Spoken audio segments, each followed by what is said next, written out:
Монголын үндэсний шигшээ багийг сонгон шалгаруулах PUBG Mobile National Masters 2025 тэмцээнийг амралтын өдөр Асан аренад зохион байгуулж аварга тодрууллаа. За тус тэмцээний ерөнхий ивент тэтгэгчээр KFC брэнд ажиллаж PUBG тоглоомын өнгө үзэмжид тохирох өөрсдийн гэсэн бүүтийг засаж, үзэгчдийн зургийг дарж өгөх болоод нэрийн бүтээгдэхүүнээ бэлгэлснээрээ онцлогволоо. Сауди Арабид жил бүр зохион байгуулагддаг цахим спортын PUBG тоглоомын ESF World Esports Championships тэмцээн өнгөрсөн жил нийтээ 130 мянган $10 шагналын сантай болж манай улсын үндэсний шигшээ баг 10 дугаар байрт шалгарч байсан.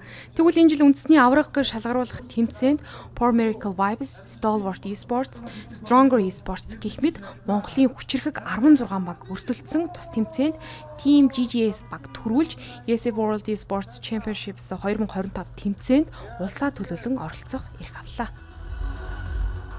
KFC брендийн хувьд бол ерөнхийдөө залуучуудын хөгжлийн оролцоог дэмжих зорилгоор тэдний одоо хөгжиж дэмжих боломж хаана байна? Аль салбарт илүү манлайж байна? Тэр салбарт бол мэдээж маш том хөрөнгө оруулалтыг хийдэг.